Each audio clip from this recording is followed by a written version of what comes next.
This is Otaku No Video, episode 38, Macross Frontier Part 4. This is exciting. We're getting close to the end of Macross Frontier, a mere 5 episodes to go. And we just watched 5 episodes, episodes 16 through 20, and things are starting to definitely accelerate towards the end game at this point. Episode 16 being the wonderful Ranka attack.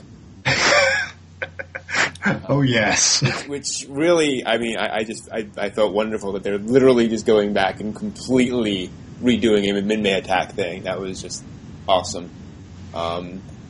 One minor note about the very beginning of that episode, we see that the Zentradi guy with his model trains, and that fades out to a shot of space and little lanes going around and trains going around in space. Did you get sort of a Leiji Matsumoto Galaxy Express 999 feel from that at all?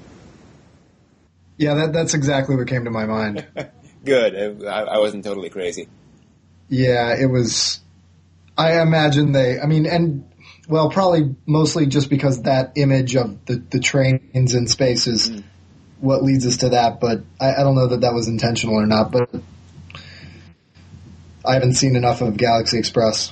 Yeah, and I've only seen bits and pieces here and there, but it certainly seemed like they were trying to just get across the idea of it. And I mean, Galaxy Express has its own cultural implications over there in Japan, so whatever. That doctor's weird, though. Man, he's freaky.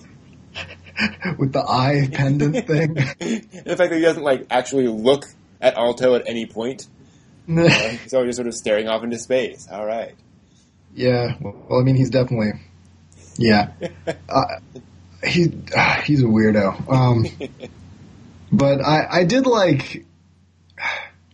I've sort of liked... This show has been hinting at this for a while with the whole idol thing. Mm-hmm. Like, the fact that they use that word, and I don't think that's on accident to compare, them to... Or Ranka and Cheryl to, idols, like actual idols in Japan. Mm-hmm. That, you are essentially being used by the system. I can't even remember the name of the play that I just thought of. Animal Farm. Where everybody's used until they're worthless, and then they're like, I can remember the chapter with the horse. Mm-hmm.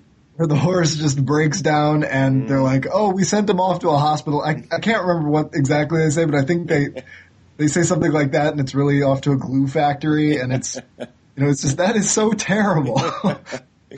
Yeah, well, and certainly in these episodes, we get that pretty full force, with Cheryl being pretty much completely discarded by society.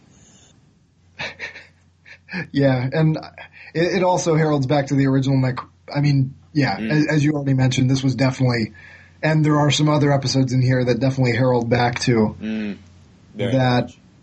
Yeah, and there was another foreshadowing thing in here that I still haven't completely pinpointed exactly what position Grace and what's his name? Yeah, I can't remember his name. Yeah, the guy who wants to stage the coup d'etat. What their position is. I imagine they're not on the same frequency. That's what it feels like anyway, that Grace has more of an idea of what she wants or what is going on, one or the other. Yeah, I think that definitely he has his... I think that she is using him to get whatever she wants to accomplish, but her goals are certainly much more far-reaching, and he thinks he's found a willing accomplice, and what he's found is a master. That is certainly what it feels like. But after they convince... they convince Ranka to record her song. Mm-hmm. The first lyrics, other than the Alme thing that we have no idea what it means, is "Strike Now the Bell of Victory." And it's like, what's going to happen next? That's a hint. I also really I appreciated the fact, this is a little quality thing, that when you hear Ranka recording the song and not recording it very well, she's literally not recording it very well. They didn't just replay the song. They actually had her sing it again and sound nervous. Like, thank you. That's impressive. I was a little kind of confused and surprised. It seems like they're definitely pushing forward the relationship with Brera Stern and Ronka. I mean, I was surprised that he actually like brought her that like cup of coffee or whatever, and seemed legitimately concerned for her health. That was that kind of came out of nowhere. Yeah, he's definitely. Although, we'll discuss him as a character after we go through the episodes. Okay. I wonder if that's her brother. I don't know. I just wonder. I think it's sort of. They've been hinting very mildly, just very slightly, like once or twice.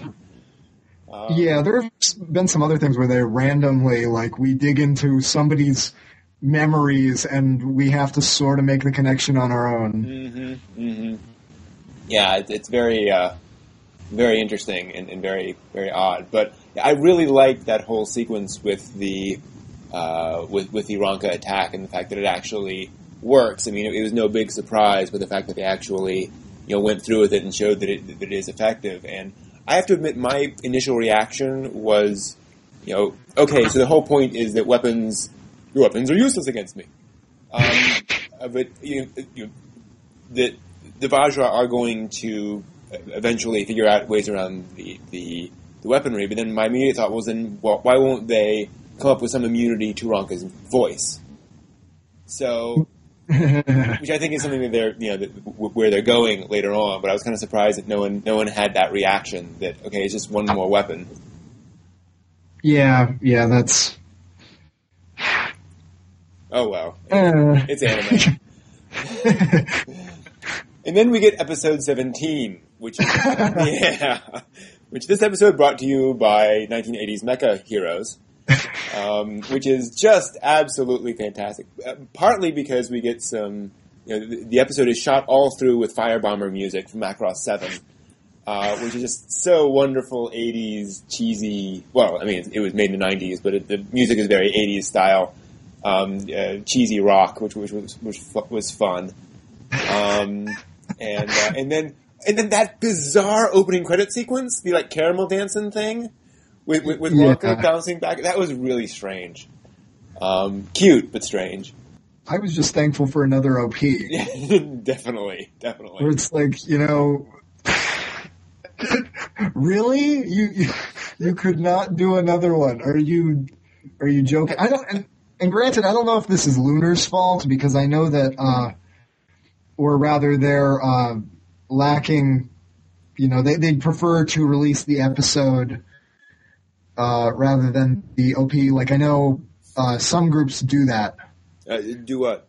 Where they don't release if it's a new OP, they don't immediately release the OP with the next episode. Oh, interesting. Sometimes they slap the old OP. I think Naran did that once or twice for Gundam 00. Okay. So they would rather just put the episode out there, saying, "Oh, we'll have the new OP up next week." Mm-hmm.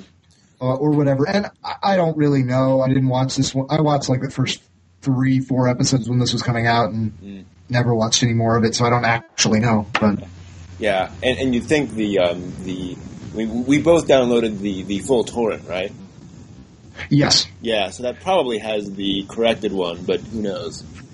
Yeah, because sometimes the batch torrents are just sort of thrown together. Yeah. Yeah, they're just what they